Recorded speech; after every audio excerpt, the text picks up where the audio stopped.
Bismillahirrahmanirrahim. Assalamualaikum warahmatullahi wabarakatuh. Innal hamdalillah nahmaduhu wa nasta'inuhu wa nastahdi wa natubu ilaih wa na'udzu billahi min syururi anfusina wa min sayyiati a'malina may yahdihillahu fala mudhillalah wa may yudlil fala hadiyalah. Asyhadu an la ilaha illallah wahdahu la syarikalah wa asyhadu anna Muhammadan abduhu wa rasuluh. Allahumma salli ala Muhammad wa ala alihi wa ashabihi wa man tabi'ahum bi ihsanin ila yaumiddin. Qala Allah Ta'ala ya ayyuhalladzina amanu taqullaha haqqa tuqatih wa la tamutunna illa wa antum muslimun. Jamaah yang dimuliakan oleh Allah Subhanahu wa taala, tak berhenti-berhentinya kita mengucapkan rasa syukur kita atas kehadirat Allah Subhanahu wa taala, karena sampai saat ini Allah Subhanahu wa taala masih memberikan nikmat kepada kita sekalian sehingga kita dapat memenuhi undangan yang Allah Subhanahu wa taala berikan kepada kita sekalian, yaitu berupa panggilan melaksanakan ibadah ya kepada Allah Subhanahu wa taala. Dan tak lupa juga salat dan salam kita aturkan kepada kekasih kita, suri tauladan kita Nabi Muhammad sallallahu alaihi wasallam, dan juga orang-orang yang senantiasa istiqomah jalan Allah Subhanahu wa taala hingga hari kiamat datang. Jamaah yang dimuliakan oleh Allah Subhanahu wa taala, kita lanjutkan lagi pembahasan kita masih dalam sekitaran salat sunnah, dan kemarin kita sudah sebutkan salat sunnah harian. Ya, yang terakhir kemarin kita sudah sebutkan yaitu salat sunnah malam ya. Dan sekarang biidznillah taala insyaallah kita akan sebutkan atau kita akan bacakan lagi masuk pada poin yang selanjutnya, yaitu salat sunnah ya karena sebab ya, salat sunnah yang dikerjakan karena sebab. Tapi jamaah yang dimuliakan oleh Allah Subhanahu wa taala, kalau kemarin kita sudah sebutkan salat sunnah yang berkaitan dilakukan karena berdasarkan waktu, seperti contoh kemarin kita sudah sebutkan salat sunnah rawatib yang dimana dilakukan sebelum atau sesudah salat wajib. Kemudian juga kemarin kita sudah sebutkan salat duha yang dimana dikerjakan pada waktu duha ya, dan juga kemarin juga kita sudah sebutkan salat malam yang dimana dikerjakan pada waktu malam hari. Dan sekarang kita akan sebutkan biidznillah taala salat sunnah yang dikerjakan karena sebab. Apa-apa saja yang masuk daripada salat sunnah karena sebab, yang pertama yaitu adalah salat ya, tahiyatul masjid. Yang pertama adalah salat tahiyatul masjid. Jamaah yang dimuliakan oleh Allah Subhanahu wa taala, apa itu tahiyatul masjid atau apa itu salat tahiyatul masjid? Menurut daripada Ibnu Hajar ya rahimahullah, beliau menjelaskan bahwasanya salat tahiyatul masjid adalah salat yang dilakukan sebanyak 2 rakaat ya. Salat tahiyatul masjid adalah salat yang dilakukan sebanyak 2 rakaat dan juga dikerjakan oleh seseorang jika seseorang tersebut masuk ke dalam masjid. Adapun dalil ya, dalil yang mensyariatkan tentang perintah melaksanakan salat tahiyatul masjid, yaitu datang daripada hadis Abu Qatadah radhiyallahu anhu ya, bahwasanya Rasulullah sallallahu alaihi wasallam bersabda, "Idza dakhala ahadukumul masjidah falyarka' rak'ataini qabla an yajlis." Ya, jika salah seorang di antara kalian masuk ke dalam masjid, maka hendaklah dia melaksanakan salat 2 rakaat sebelum ia duduk. Adapun di hadis yang lain ya, hadis yang datang dari Jabir radhiyallahu anhu ya, di mana ada sebuah kisah di mana ada seorang sahabat yang datang pada hari Jumat ya, dan sahabat itu bernama Sulaik ya, Sulaik Al-Ghatafani, di mana Sulaik Al-Ghatafani ini datang pada hari Jumat ya, sedangkan Rasulullah sallallahu alaihi wasallam ini sedang berkhutbah ya. Maka pada saat itu Sulaik Al-Ghatafani langsung duduk ya. Nabi melihat Sulaik Al-Ghatafani seraya bersabda ya, "Wahai Sulaik, kum farka rak'atain." Ya, bahasanya Nabi bersabda, "Wahai Sulaik, berdirilah kamu dan laksanakanlah salat sebanyak 2 rakaat." Ya, kemudian Nabi kembali bersabda, "Wa tajawwaz fihima tsumma qala idza jaa ahadukum yaumal jum'ah wal imamu yakhutubu falyarka' rak'ataini wal yatajawwaz fihima." Ya, Nabi sallallahu alaihi wasallam kembali bersabda, jika salah seorang di antara kalian datang pada hari Jumat ya, sedangkan imam sedang melaksanakan khutbah, maka hendaklah dia melaksanakan salat sunnah 2 rakaat dan hendaknya dia mengerjakannya dengan secara singkat. Itu tadi 2 dalil yang menunjukkan tentang pensyariatan melaksanakan salat tahiyatul masjid. Adapun hukum melaksanakan salat tahiyatul masjid, ya, jumhur ulama mengatakan bahwasanya hukum melaksanakan salat tahiyatul masjid hukumnya adalah sunnah. Ya, hukumnya adalah sunnah. Ya, walaupun ada sebagian ulama, yaitu ulama Zahiriyah, mengatakan bahwasanya salat sunnah tahiyatul masjid ini adalah hukumnya wajib.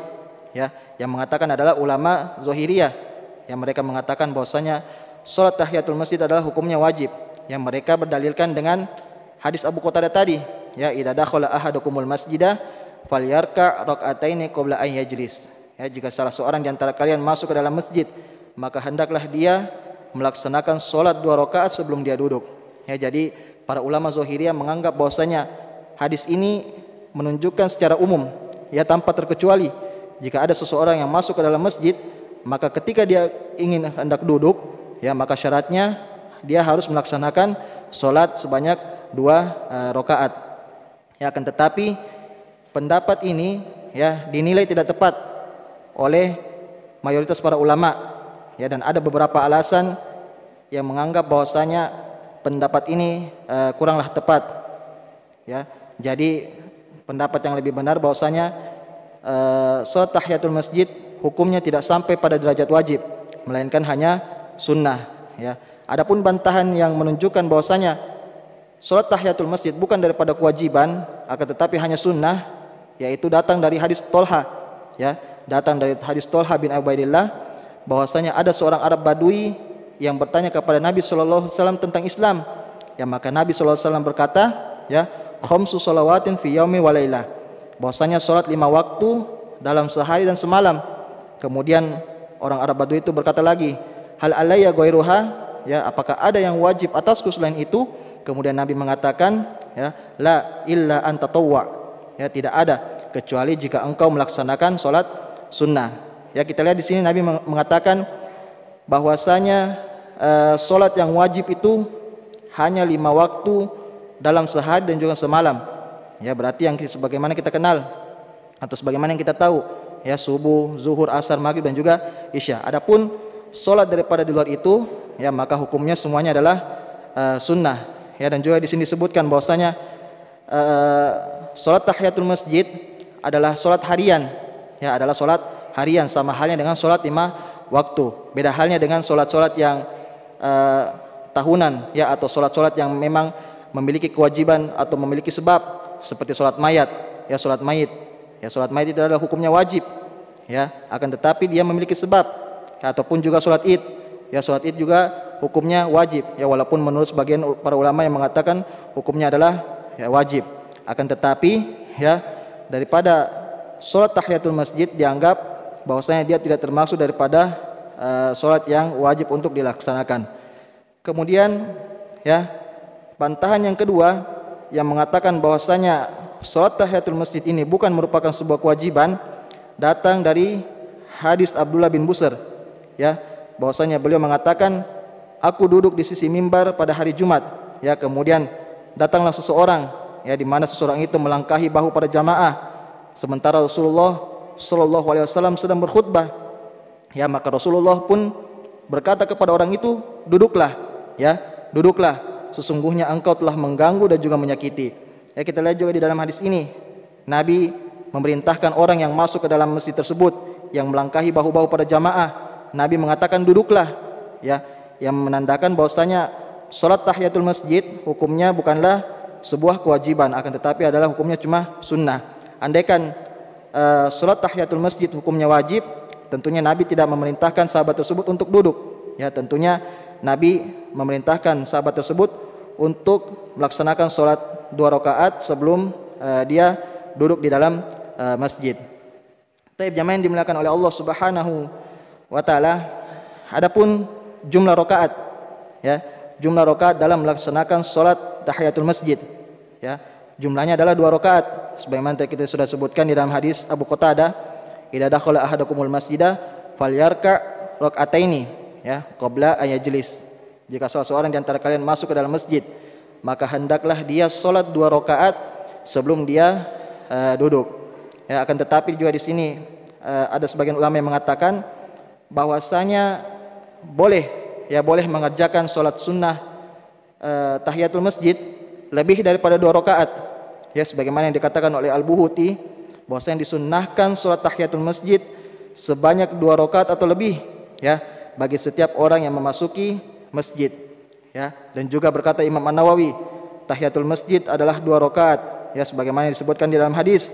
Jika seseorang melakukannya lebih daripada 2 rakaat ya dengan sekali salam maka diperbolehkan. Ya, jadi melaksanakan salat tahiyatul masjid boleh melaksanakannya lebih daripada 2 rakaat, akan tetapi hanya disertai dengan 1 kali salam saja. Ya, kalau sekalian mau melaksanakan salat tahiyatul masjid lebih daripada 2 rakaat, seperti contoh 3 rakaat atau 4 rakaat boleh dilakukan. Ya, akan tetapi syaratnya harus dilakukan dengan sekali salam saja. Bukan seperti yang kemarin kita sebutkan, ya masna yaitu 2 kali tidak. Akan tetapi dilakukan dengan sekali salam saja. Adapun melaksanakan salat tahiyatul masjid dengan 1 rakaat ya maka yang tidak diperbolehkan. Ya, maka yang tidak diperbolehkan karena hadis disebutkan barang siapa yang ingin masuk ke dalam masjid maka hendaklah dia melaksanakan salat 2 rakaat. Ya, menunjukkan bahwasanya minimal ya batas minimal jumlah rakaat dalam melaksanakan salat tahiyatul masjid adalah 2 rakaat. Baik, jamaah yang dimuliakan oleh Allah Subhanahu wa taala, kemudian kita masuk pada permasalahan yang sering terjadi pada salat tahiyatul masjid. Ya, bagaimana ketika ada seseorang ya yang datang ke masjid akan tetapi salat itu sudah ditegakkan, ya, salat wajib sudah ditegakkan. Syekhul Islam Ibnu Taimiyah pernah ditanya ya tentang hal ini, yaitu tentang orang yang masuk ke dalam masjid sedangkan iqamah sudah dikumandangkan, ya, apakah lebih utama melakukan salat sunnah tahiyatul masjid ataupun langsung mengikuti imam. Ya, kemudian beliau ya yaitu Syekhul Islam Ibnu Taimiyah menjawab dengan hadis ya yang datang dari Rasulullah sallallahu alaihi wasallam, ya, jika telah dikumandangkan salat maka tidak ada salat lagi kecuali salat yang wajib. Ya, dan juga di dalam riwayat yang lain maka tidak ada salat kecuali untuk salat yang dikumandangkan iqamat untuknya. Jadi ketika seseorang yang sudah masuk ke dalam masjid kemudian dia sudah mendapatkan salat wajib sudah ditegakkan, ya, maka tidak ada lagi ya kewajiban untuk melaksanakan salat tahiyatul masjid walaupun dia mengetahui bahwasanya imam tersebut mungkin bacaan salatnya lama ya sehingga memungkinkan bagi dia untuk melaksanakan salat 2 rakaat, ya, akan tetapi tidak diperbolehkan, ya, tidak diperbolehkan. Baik, kemudian permasalahan selanjutnya, bagaimana jika ada seseorang ya ketika dia masuk ke dalam masjid dia sudah terlanjur duduk, ya, dia belum melaksanakan salat tahiyatul masjid, akan tetapi dia sudah terlanjur untuk duduk di dalam masjid, ya. Di sini disebutkan bahwasanya duduk tanpa uzur, ya, ketika masuk ke dalam masjid sebelum melaksanakan salat tahiyatul masjid adalah hukumnya makruh.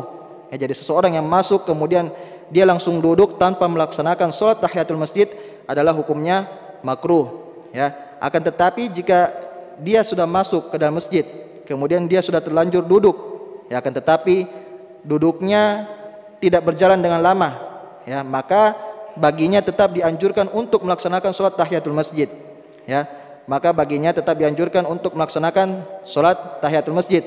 Mungkin ada sebagian orang yang masuk ke dalam masjid kemudian dia dalam keadaan lelah, ya, atau capek, dia beristirahat mungkin ya sekitar 3 menit bahkan sampai 5 menit, ya, maka baginya masih dianjurkan untuk melaksanakan salat tahiyatul masjid, ya, karena sebagian ulama menjelaskan bahwasanya salat tahiyatul masjid tidak gugur hanya karena duduk, ya, jadi bukan karena hanya seseorang duduk kemudian gugur tahiyatul masjidnya, tidak, ya.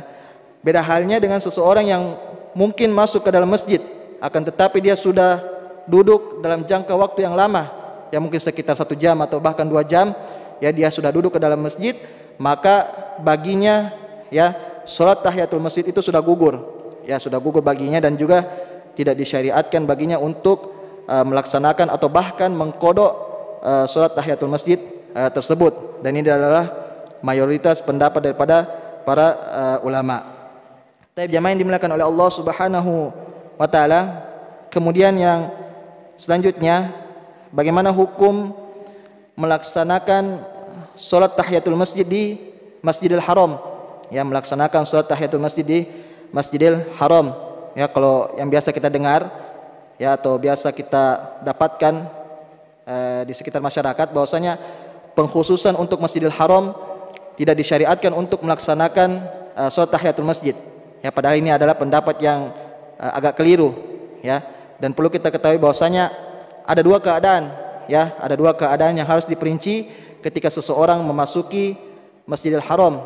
Ya, kalau dia niatnya untuk melaksanakan tawaf, ya, jika seseorang masuk ke dalam Masjidil Haram, kemudian dia berniat untuk melaksanakan tawaf, maka ya dia tidak perlu melaksanakan salat tahiyatul masjid. Ya, dia tidak perlu melaksanakan salat tahiyatul masjid, karena ketika selesai melaksanakan tawaf, ya, dia tentunya melaksanakan salat sunnah, ya.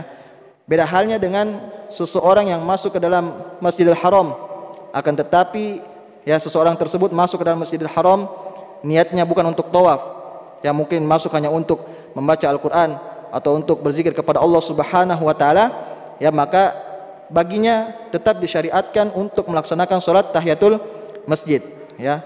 Maka baginya tetap disyariatkan untuk melaksanakan salat tahiyatul masjid.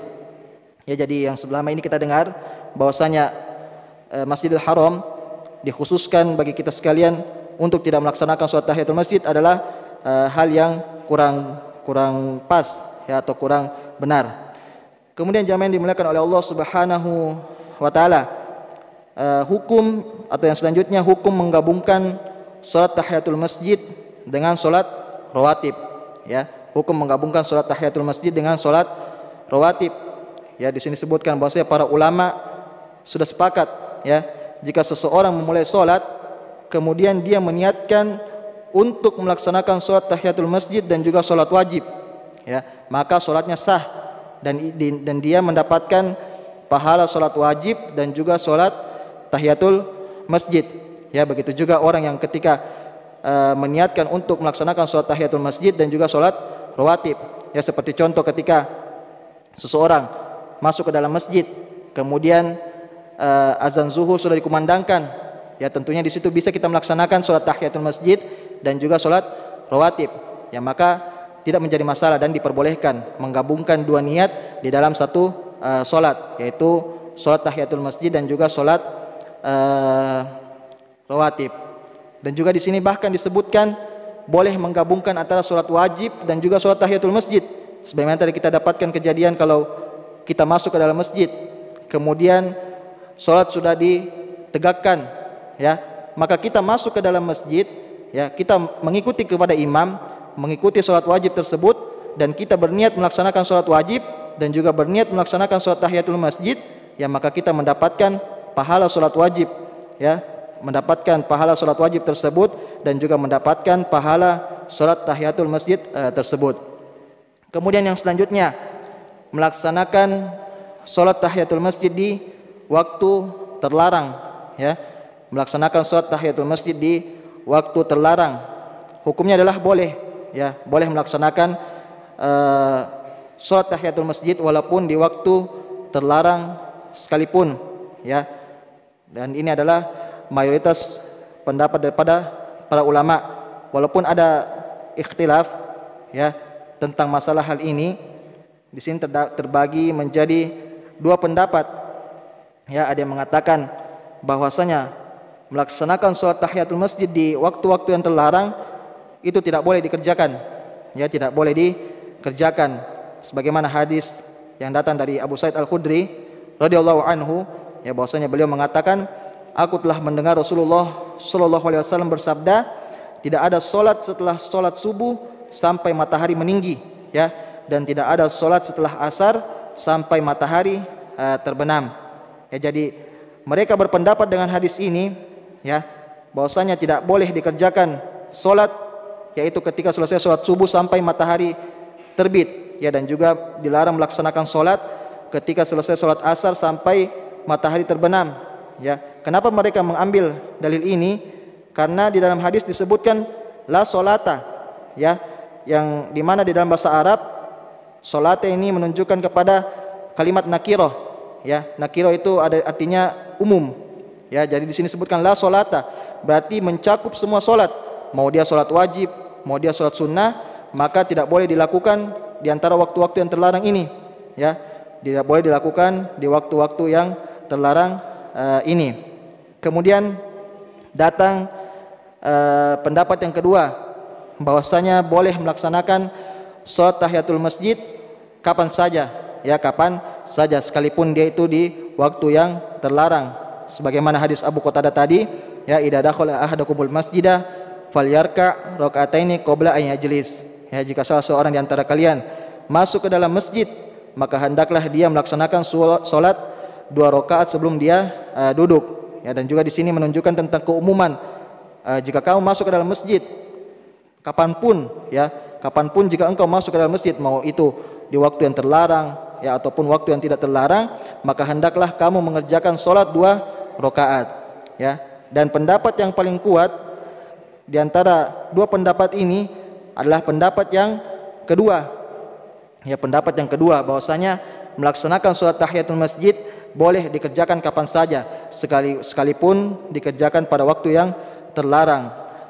Dalilnya datang daripada hadis Ummu Salamah, ya, radhiyallahu anha, bahwasanya Nabi sallallahu alaihi wasallam pernah melaksanakan salat ba'da zuhur di ba'da asar. Ya, jadi Nabi pernah melaksanakan salat ba'da zuhur di waktu setelah asar. Ya, kita tahu bahwasanya waktu setelah asar itu adalah waktu dilarang orang untuk melaksanakan salat. Akan tetapi Nabi melaksanakannya karena ada alasan, ya. Nabi pada saat itu kedatangan tamu, ya, dari kabilah Abdul Qais. Jadi Nabi tidak sempat melaksanakan salat ba'da zuhur. Ya, jadi Nabi mengkodoknya pada waktu ba'da asar. Ya, kita lihat di sini Nabi melaksanakan salat di waktu yang terlarang karena ada sebabnya, ya. Sebabnya itu untuk mengkodok waktu ba'da zuhur. Begitu juga dengan salat tahiyatul masjid. Salat tahiyatul masjid ada sebabnya, ya. Sebabnya orang melaksanakan salat tahiyatul masjid karena dia masuk ke dalam masjid. Jadi walaupun dia melaksanakannya di waktu yang terlarang, maka tidak menjadi masalah. Kemudian juga datang daripada hadis Qais, ya, di mana Rasulullah sallallahu alaihi wasallam pernah keluar, ya, kemudian iqamah dikumandangkan untuk melaksanakan salat. Ya, maka aku pun salat subuh bersama beliau. Kemudian Nabi sallallahu alaihi wasallam beranjak dan mendapatiku sedang salat. Kemudian Rasulullah pun bertanya, "Sebentar wahai Qais, apakah ada 2 salat dikerjakan bersamaan?" Ya, maksudnya di sini adalah salat yang dikerjakan setelah subuh. Kemudian Qais pun menjawab, "Wahai Rasulullah, sesungguhnya aku belum melaksanakan 2 rakaat salat sunnah sebelum subuh." Ya, kemudian Rasulullah pun berkata, "Kalau begitu maka tidak mengapa." Ya, Nabi juga di sini tidak melarang Qais untuk melaksanakan salat setelah subuh. Ya, karena tentunya Qais memiliki sebab, ya.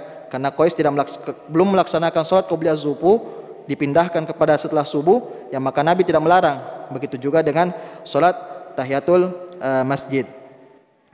Kemudian yang selanjutnya, jamaah dimuliakan oleh Allah Subhanahu wa taala, bagaimana hukum melaksanakan salat tahiyatul masjid kepada orang yang berkali-kali masuk masjid, ya. Dia sudah masuk ke dalam masjid, kemudian dia keluar lagi, ya, kemudian masuk lagi, apakah baginya disunnahkan atau disyariatkan lagi untuk melaksanakan salat tahiyatul masjid? Ya, di sini disebutkan bahwasanya ini adalah sesuatu yang kadang terjadi, ya, dan seseorang bisa keluar masjid tanpa, ya, karena sebab tertentu, ya, apakah disyariatkan baginya untuk mengulang salat tahiyatul masjid?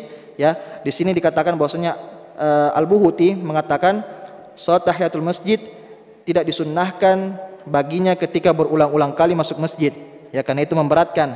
Ya, kalau mungkin masuk keluar masjid dalam jangka waktu yang singkat, mungkin keluar hanya sebentar, ya, mungkin ketemu dengan seseorang atau mungkin keluar mengambil sesuatu kemudian masuk kembali, ya, maka tidak disyariatkan untuk melaksanakan salat tahiyatul masjid. Beda halnya ketika dia mungkin keluar dalam jangka waktu yang lama, mungkin sejam atau 2 jam baru kembali lagi ke masjid, ya, maka dia kembali disyariatkan untuk melaksanakan salat tahiyatul masjid.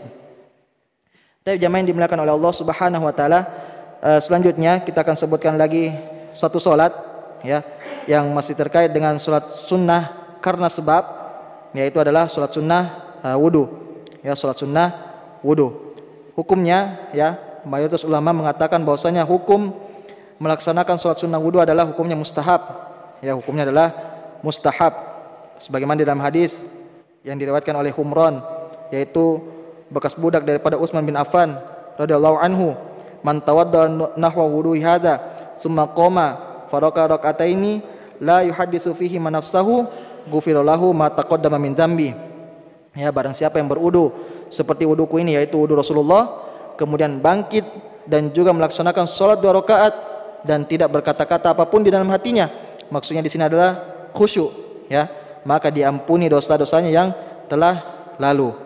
Dan juga datang daripada hadis Uqbah bin Amir, ya, ma min muslimin yatawaddau fayuhsinu wudu'ahu summa yaqumu fayusalli rak'ataini muqbilun alaihima biqalbihi wa wajhihi ila wajabat lahul jannah.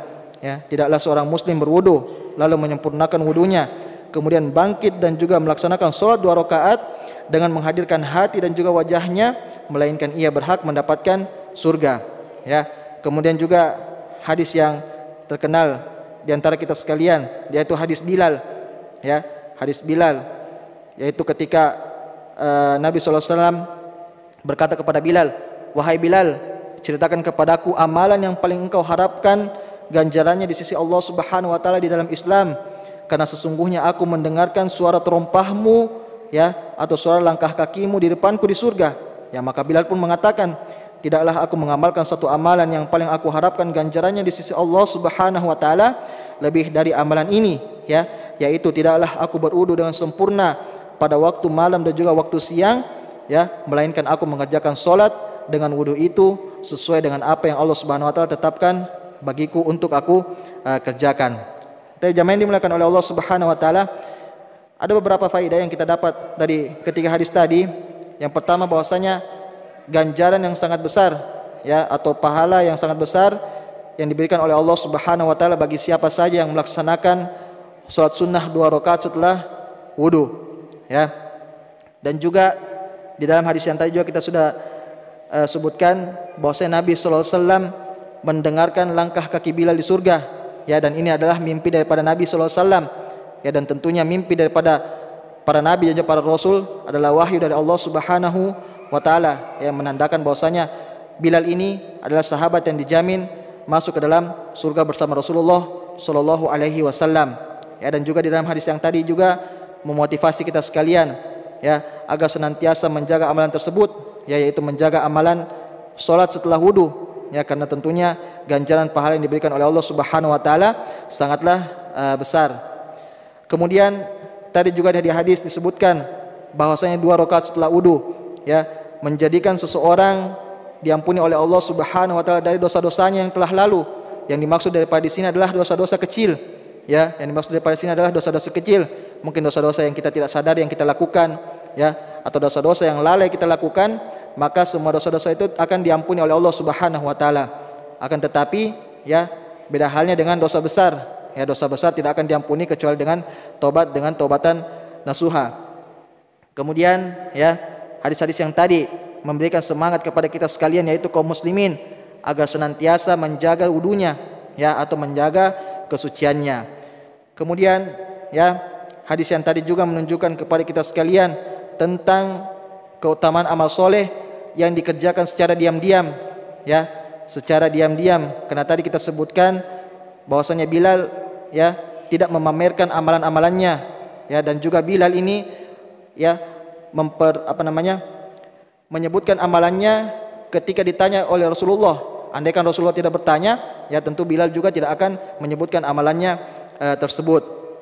Dan juga hadis Bilal tadi juga menunjukkan kepada kita sekalian bahwasanya tingginya derajat beliau, ya, tingginya kedudukan Bilal, ya, dan juga agungnya keutamaan daripada sahabat beliau tersebut atau sahabat tersebut, yaitu adalah Bilal bin Rabah, yang dimana adalah beliau ini adalah seorang budak, ya, dan juga beliau ini adalah seorang yang berkulit hitam, ya, dan yang tergambar di pikiran kita itu bahwasanya orang yang berkulit hitam itu adalah tanda kutip jelek, ya, akan tetapi di dalam hadis ini menunjukkan kepada kita sekalian bahwasanya beliau itu yaitu Bilal bin Rabah sudah dijamin masuk surga oleh Nabi sallallahu alaihi wasallam. Ya, jadi Allah Subhanahu wa taala tidak pernah melihat bentuk daripada hambanya, ya, mau dia hitam, mau dia seorang budak ataupun seorang yang merdeka, akan tetapi yang dilihat adalah ketakwaannya kepada Allah Subhanahu wa taala. Dan juga di dalam hadis yang tadi bahwasanya melaksanakan salat sunnah setelah wudu bisa dikerjakan kapan saja, ya, karena tadi Bilal mengatakan tidaklah aku berwudu dengan sempurna pada waktu malam dan juga siang, ya, berarti menunjukkan di segala waktu, ya, di segala waktu, baik itu pun masuk daripada waktu yang terlarang. Taib jamaah yang dimuliakan oleh Allah Subhanahu wa taala, kemudian jumlah rakaatnya, ya, jumlah rakaat melaksanakan salat sunnah wudu, ya, disebutkan bahwasanya jumlah minimal, ya, jumlah minimal melaksanakan salat sunnah wudu atau salat sunnah setelah wudu yaitu jumlahnya 2 rakaat, ya, 2 rakaat sebagaimana tadi yang disebutkan di dalam hadis Humron, ya, dan juga di dalam hadis Uqbah. Akan tetapi maksimalnya, ya, maksimal dalam melaksanakan salat sunnah wudu yaitu tidak terbatas, ya, tidak ada batasannya. Adapun tempat, ya, tempat melaksanakan salat sunnah wudu, maka tempatnya ini boleh dilaksanakan di mana saja, mau itu dilaksanakan di masjid, mau itu dilaksanakan di rumah, ya, maka tidak menjadi masalah, ya. Akan tetapi lebih afdolnya kita sekalian melaksanakan salat sunnah wudu ini yaitu di rumah, ya, karena ini lebih utama. Kenapa lebih utama? Karena di rumah ini tentunya lebih tertutup, ya, di mana orang-orang tidak bisa melihat kita melaksanakan ibadah kecuali Allah Subhanahu wa taala.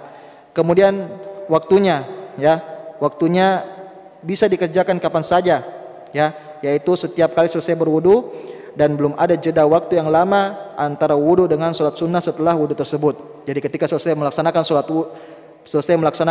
wudu, maka langsung melaksanakan salat sunnah setelah wudu. Jangan ada jeda, ya, walaupun kita sudah menjamin bahwasanya wudu kita tidak batal, akan tetapi jangan ada jeda antara wudu dan juga salat tersebut yang terlalu lama. Kemudian yang selanjutnya, bagaimana hukum menggabungkan niat salat sunnah setelah wudu dengan salat sunnah yang lainnya, ya. Di sini disebutkan bahwasanya para ulama mengatakan, ya, jika seseorang muslim, ya, dia berwudu kemudian masuk ke dalam masjid setelah azan zuhur, ya, kemudian dia melaksanakan salat sunnah 2 rakaat dengan berniat untuk mengerjakan salat tahiyatul masjid, berniat juga melaksanakan salat sunnah wudu dan juga melaksanakan salat sunnah zuhur, ya, maka 2 rakaat tersebut sudah mencukupinya. Sebagaimana sabda Nabi sallallahu alaihi wasallam, innamal a'malu binniyat, ya, sesungguhnya amalan itu tergantung daripada niatnya, ya, dan masing-masing orang-orang akan mendapatkan apa yang dia niatkan. Ya, jadi bisa, ya, ketika seseorang masuk ke dalam masjid, ya, pada waktu setelah azan zuhur dia masuk ke dalam masjid, kemudian dia berniat melaksanakan salat sunnah setelah wudu, berniat juga melaksanakan salat tahiyatul masjid, berniat juga melaksanakan salat sunnah rawatib yaitu salat sunnah zuhur, ya, maka melaksanakan 2 rakaat ini sudah cukup, ya, sudah cukup untuk mencakupi ketiga salat tersebut. Kemudian yang selanjutnya, mengerjakan salat sunnah wudu di waktu yang terlarang, ya, mengerjakan salat sunnah wudu di waktu yang terlarang, ya. Di sini disebutkan pendapat yang paling kuat bahwasanya melaksanakan salat sunnah wudu, ya, ataupun salat sunnah yang memiliki sebab, ya, seperti tadi salat sunnah wudu dan juga salat sunnah tahiyatul masjid, maka boleh dikerjakan meskipun di waktu yang terlarang. Taib jamaah yang dimuliakan oleh Allah Subhanahu wa taala, mungkin hanya ini yang bisa kami sampaikan, lebih dan kurangnya mohon dimaafkan. Syukran ala husni istimaikum wa ihtimamikum. Wa sallallahu ala nabiyina Muhammad wa akhiru da'wana alhamdulillahi rabbil alamin. Wassalamualaikum warahmatullahi wabarakatuh.